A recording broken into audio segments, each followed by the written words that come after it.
नमस्कार दोस्तों, स्वागत है आपका आपके अपने फेवरेट यूट्यूब चैनल स्पर्श एजुकेशन पर। तो दोस्तों, जो श्रृंखला चल रही है पिछले कुछ दिनों से, समय, दूरी और चाल की, जैसा कि आप जानते हैं, इससे संबंधित कई तरीके के सवाल आते रहते हैं। तो हमें प्रैक्टिस हर एक तरीके के सवाल की होनी चाहिए। हो सकता है कि उस समय, दूरी, चाल पर आधारित 2 ही 3 प्रश्न पूछे जाएं परीक्षा में, पर उस पर आधारित जितने प्रश्न बन सकते हैं, हमारी कोशिश ये होनी चाहिए कि उन सब की हम प्रैक्टिस बराबर करते रहें। तभी किसी भी तरह का जब प्रश्न आएगा तो हम उसे आसानी से सॉल्व कर सकेंगे। तो इसी क्रम में हम आज आपके लिए रेलगाड़ी से संबंधित कुछ प्रश्न लेकर आए हैं। तो आइए उनकी प्रैक्टिस करते हैं। पहला सवाल आपकी स्क्रीन के ऊपर दिख रहा होगा, तो पढ़िए उसे 1 बार 2 बार और आप भी दिमाग लगाइए। और हाँ, आज इस वीडियो को पूरा देखने के बाद आपको आखिरी में आपके लिए एक सवाल होगा। आखिरी में, वीडियो के एंड में आपके लिए एक सवाल होगा जिसका उत्तर आपको कमेंट बॉक्स में देना है। हैशटैग स्पर्श एजुकेशन लिखकर कोशिश करें कि वो आंसर दें। हैशटैग स्पर्श एजुकेशन। तो पहला सवाल है कि 27 किलोमीटर प्रति घंटा की चाल से चलने वाली 100 मीटर लंबी एक रेलगाड़ी 200 मीटर लंबे पुल को कितने समय में पार करेगी? क्या है कि 27 किलोमीटर प्रति घंटे की चाल से चलने वाली 100 मीटर लंबी एक रेलगाड़ी 200 मीटर लंबे पुल को कितने समय में पार करेगी? तो सवाल में पूछा जा रहा है समय। सवाल में पूछा जा रहा है समय, और समय का सूत्र होता है दूरी बटे चाल। दूरी बटे चाल। पर यहाँ समय किसका पूछा जा रहा है कि प्लेटफॉर्म को पार करने में लगा समय। तो इसके लिए थोड़ा सा डिफरेंट होता है पुल या प्लेटफॉर्म। इसको भी समझ लेते हैं। पुल या प्लेटफॉर्म को पार करने में लगा समय, करने में लगा समय। इस तरह से हम समय को देखेंगे।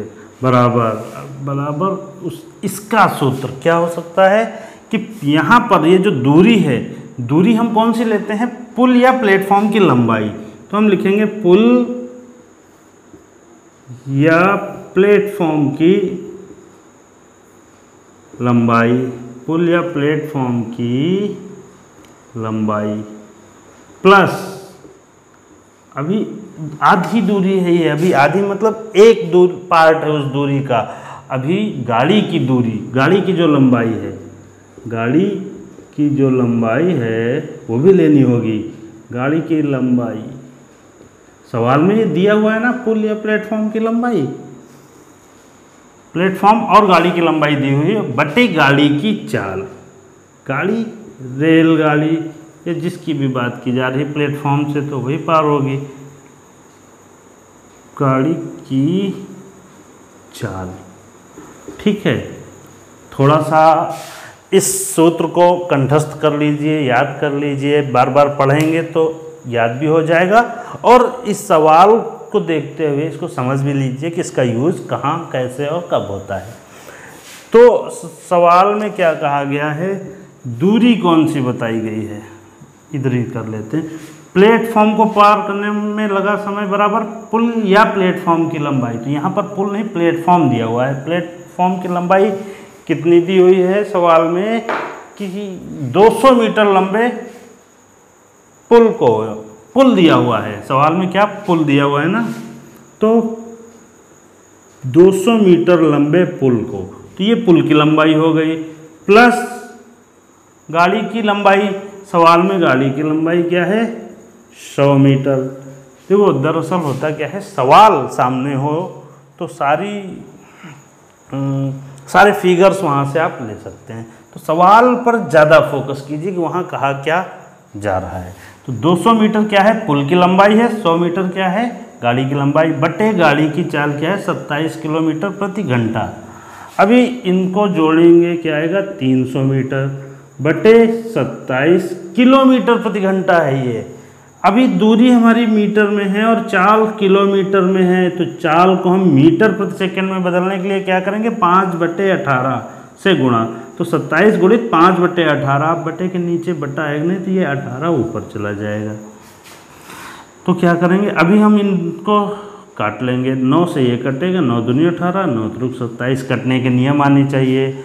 और किससे सिर्फ क्या 9 से ही कट सकता है, नहीं ये 3 से भी कट सकता है, पर हमें बड़ी से बड़ी संख्या जो इन दोनों को काट सके, और बड़ी से बड़ी संख्या जो दो संख्याओं को काटती है वो उसका मासा होती है, उससे काट सकते हैं।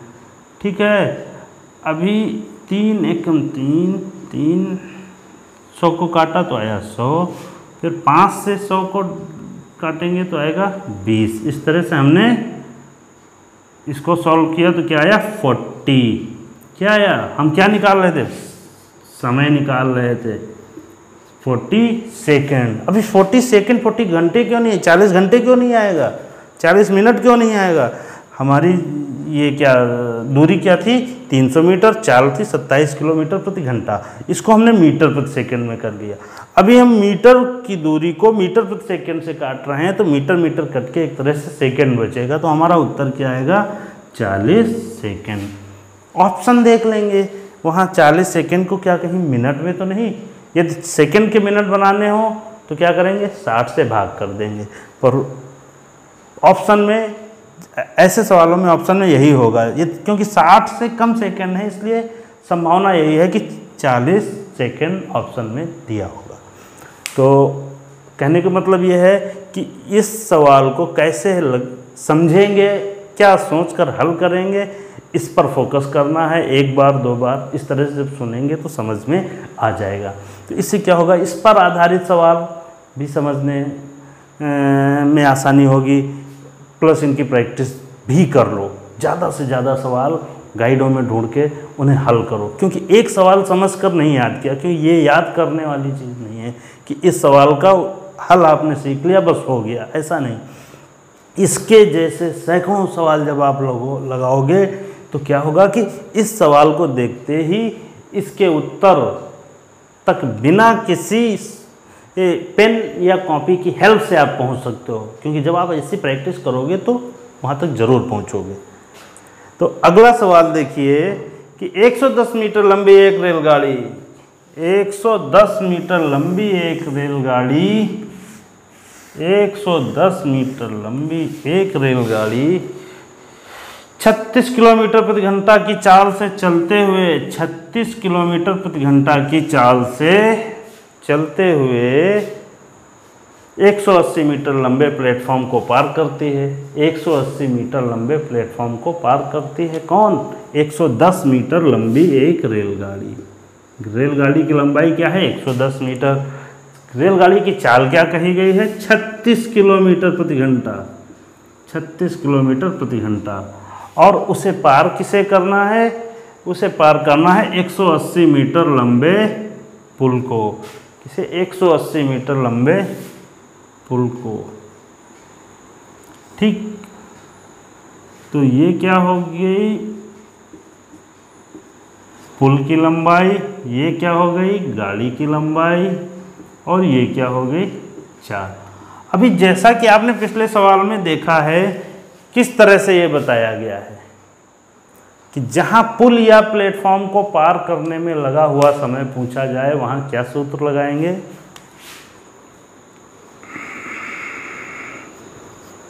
पुल को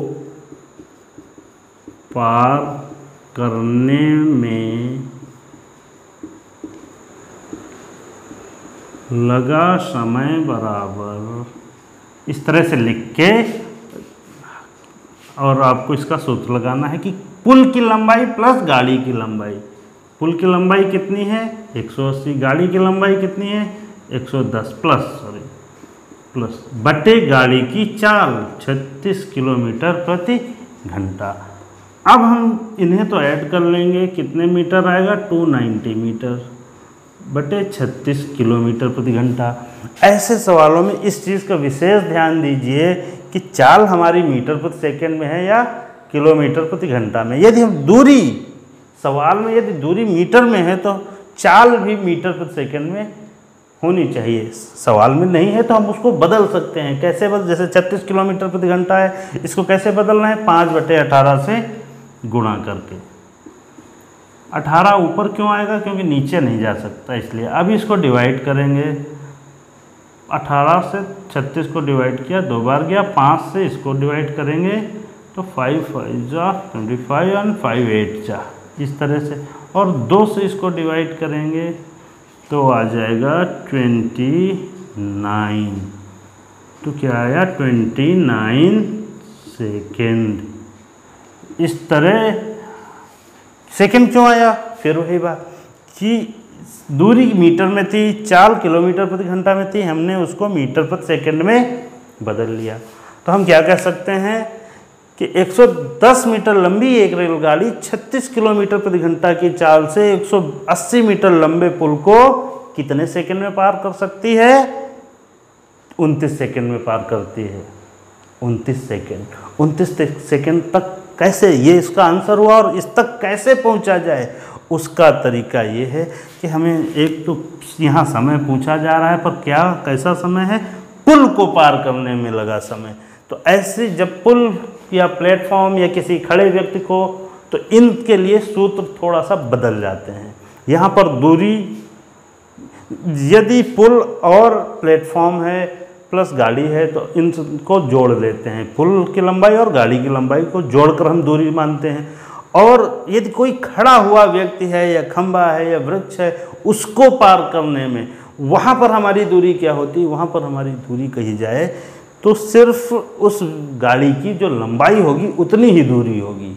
कैसे, इसको हम इस प्रकार कह सकते हैं कि ये एक खंभा है और इस खंभे को पार करने में इस गाड़ी ने जितनी दूरी तय की, तो ये यहाँ से चली और यहाँ तक पहुँची, तो इसका मतलब कि इस जितनी इसकी लंबाई है, जितनी इसकी लंबाई है, एक तरह से इतनी दूरी तय की।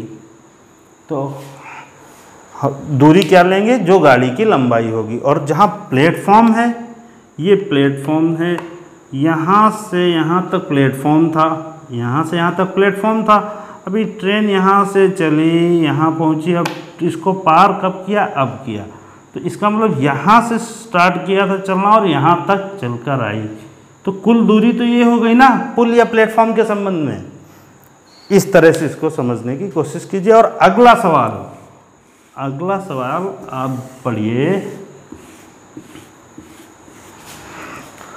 यदि एक रेलगाड़ी 100 मीटर लंबे पुल को, यदि एक रेलगाड़ी 100 मीटर लंबे पुल को 42 किलोमीटर प्रति घंटा की चाल से, 100 मीटर लंबे पुल को 42 किलोमीटर प्रति घंटा की चाल से चलते हुए 18 सेकंड में पार करती है, 18 सेकंड में पार करती है, तो गाड़ी की लंबाई क्या होगी।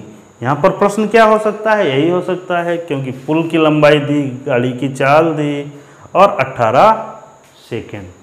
अब ऐसे सवालों में क्या पूछा गया है, लंबाई पूछी गई है।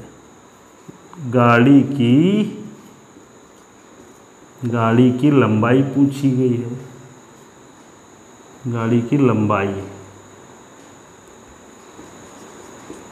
गाड़ी की लंबाई क्या हो गई, एक तरीके से जो दूरी है उस दूरी का कुछ हिस्सा है, क्योंकि कुछ हिस्सा तो हमें पता है कि 100 मीटर है उस दूरी का, पर बचा हुआ हिस्सा नहीं पता है। उसको हल करने के लिए हमें ये देखना होगा कि 1 सेकंड में ये कितनी दूर जा रही है। 18 सेकंड में जो दूरी तय कर रही उसमें 100 मीटर है प्लस कुछ और भी है, क्योंकि 18 सेकंड लग रहे हैं, तो 18 सेकंड में कितनी दूरी तय कर रही। तो जो ये चाल दी हुई है 42 किलोमीटर प्रति घंटा की जो चाल दी हुई है, इससे हम प्रति मीटर प्रति सेकंड में बदलेंगे। 1 सेकंड का पता चले कि 1 सेकंड में ये कितना चल रही है। तो 42 किलोमीटर प्रति घंटा को मीटर प्रति सेकंड में बदलने के लिए क्या करेंगे, 5/18 से गुणा करेंगे, क्या आएगा 35/3 मीटर प्रति सेकंड। 35/3 मीटर प्रति सेकंड। अब यहाँ से 1 सेकंड में 35/3 मीटर जा रही है, तो 18 सेकंड में कितना जाएगी, ये हम गुणा करके निकाल लेंगे। तो 36 × 6, 35 × 6 बराबर 210 मीटर। अभी हमने क्या देखा कि 210 मीटर की कुल दूरी तय कर रही है वो रेलगाड़ी। इस 210 में 100 मीटर का पुल हुआ, तो हम पुल की लंबाई क्या करेंगे, माइनस कर देंगे। पुल की लंबाई माइनस करेंगे तो क्या बचेगा, गाड़ी की लंबाई। इस तरह से गाड़ी की लंबाई तक हम लोग पहुंच गए। इस तरह से गाड़ी की लंबाई तक हम लोग पहुंच गए। ठीक है, इसका और दूसरा तरीका है, वो जो सूत्र बताया उस पर भी तारीफ, पर वो सूत्र, उस सूत्र से ज़्यादा इस तरह से मुझे लगा कि बताना चाहिए, क्योंकि इसमें एक एक बात स्पष्ट हो रही है। यहाँ से समझिए और फिर उस सूत्र पर आधारित हल भी कर सकेंगे। इसको समझना बहुत इम्पोर्टेंट मुझे लग रहा है, और आपकी ये डिमांड है तो उस पर फिर से आ जाएगा। तो अगले सवाल की तरफ चलते हैं।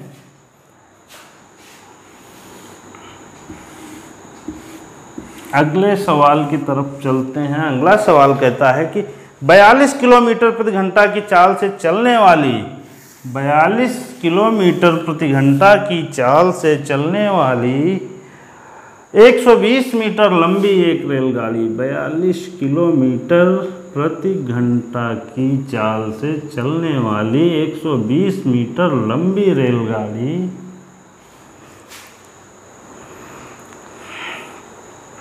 प्लेटफॉर्म पर खड़े हुए एक मनुष्य को कितने समय में पार कर लेगी। कितने समय में पार कर लेगी, समय नहीं दिया हुआ है, समय पूछा जा रहा है। ये गाड़ी की लंबाई हो गई, जो कि सवाल में दिया हुआ है।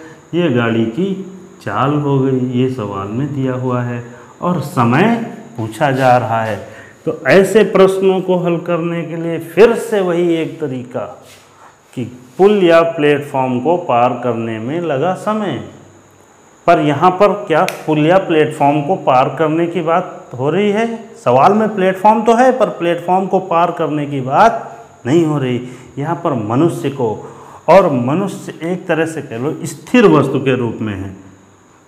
मनुष्य इस तरह से है, इसका मतलब ट्रेन यहाँ से आएगी और इसको जब पार करेगी तो जो ट्रेन की दूरी होगी बस उतनी ही दूरी तय कर रही है वो। तो ऐसे में हम क्या लिखेंगे, ऐसे में एक सूत्र आता है कि स्थिर वस्तु को पार करने में लगा समय, वस्तु को पार करने में लगा समय। कैसे कहा जाएगा कि स्थिर वस्तु? कहा गया है कि प्लेटफॉर्म पर खड़े हुए व्यक्ति को, व्यक्ति चल तो नहीं रहा, खड़ा हुआ है तो स्थिर है।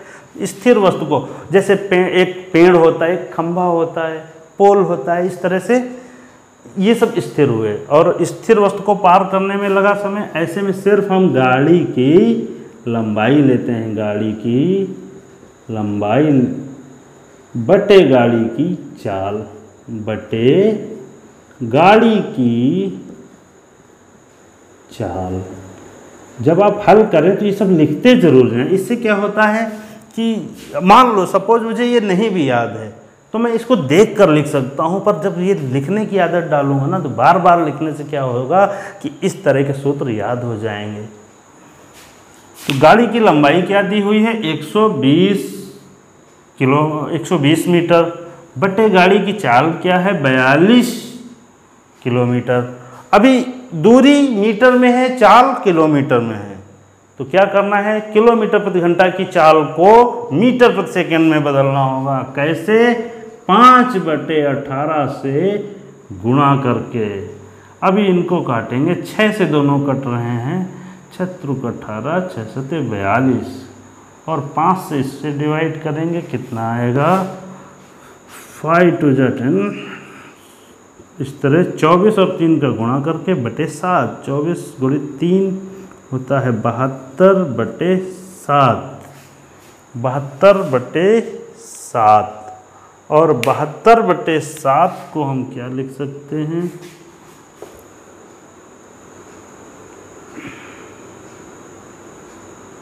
72/7 को 10 सही 2/7 सेकेंड, 10 सही 2/7 सेकेंड।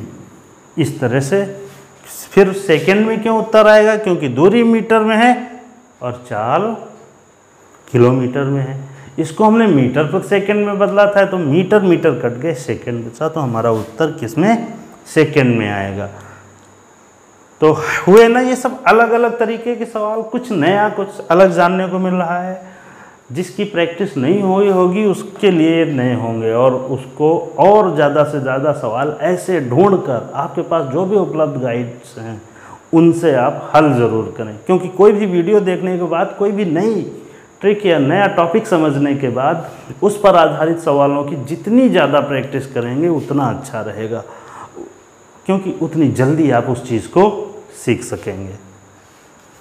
तो अगला सवाल देखिए, अगला सवाल कह रहा है यदि 80 मीटर लंबी एक रेलगाड़ी, यदि 80 मीटर लंबी एक रेलगाड़ी एक तार के खंभे को 8 सेकंड में पार करती है। 80 मीटर लंबी एक रेलगाड़ी एक तार के खंभे को 80 सेकंड में पार करती है, तो गाड़ी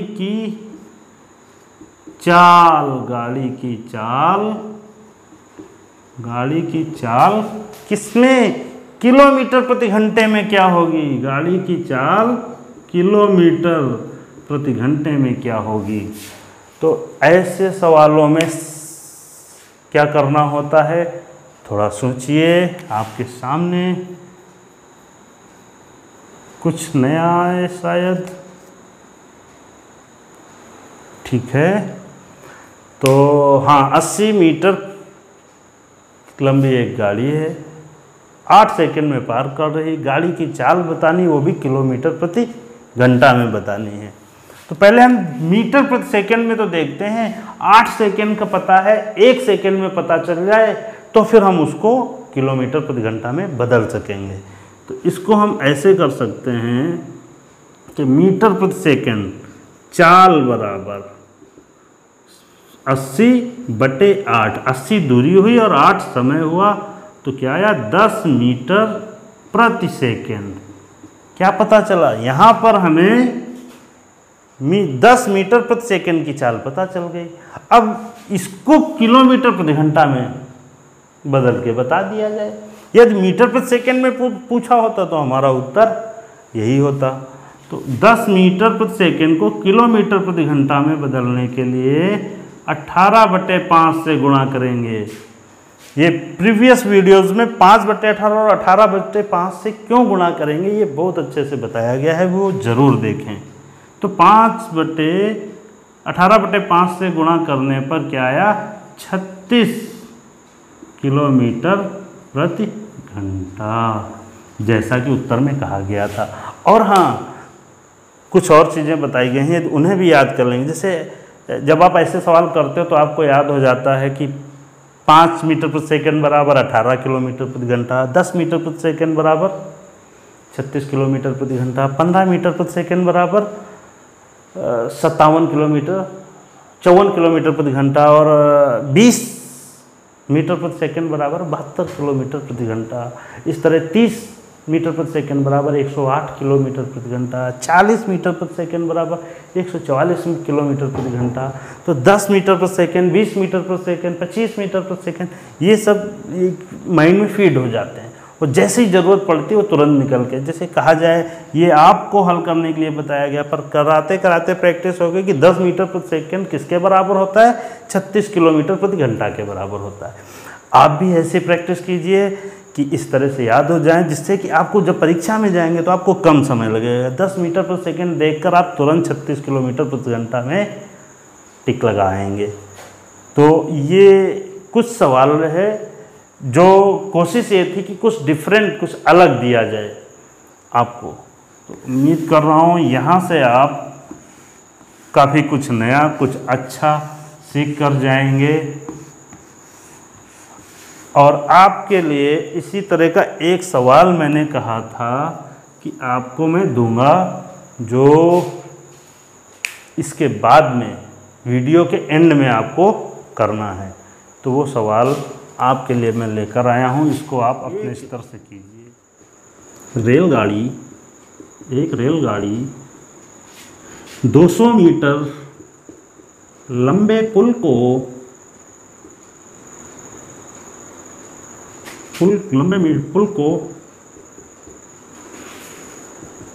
पार करने में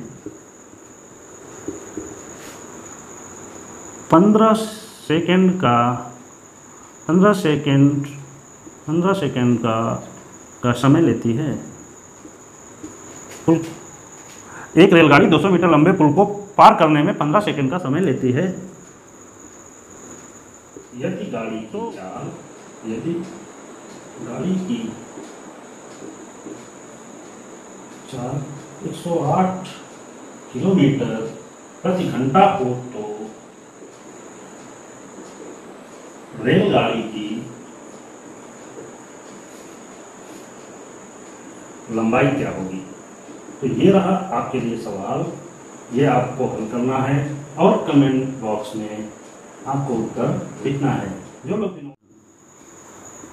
और आपका उत्तर जो भी आए मीटर में, ठीक है। तो दोस्तों, उम्मीद कर रहे हैं कि ये सेशन काफ़ी लाभदायक आप लोगों के लिए रहा होगा। और अभी इस पर आधारित कुछ और सवाल आने हैं, जो बताया था पहले वीडियो में, इसके पहले वाले वीडियोज़ में कहा गया है कि इस पर आधारित जिस तरह के भी सवाल हैं वो सब आपके सामने एक एक करके लाने की कोशिश की जाएगी। तो ये सीरीज़ देखना ना भूलें, बराबर इसकी प्रैक्टिस करें, बार बार इन वीडियोज़ को देखें, उससे आपको ज़रूर कुछ ना कुछ फ़ायदा मिलेगा। तो अगले वीडियोज़ में नाव, धारा के सवालों के साथ फिर मिलेंगे। तब तक के लिए प्रैक्टिस ज़रूर करते रहिए। Okay, bye, thank you.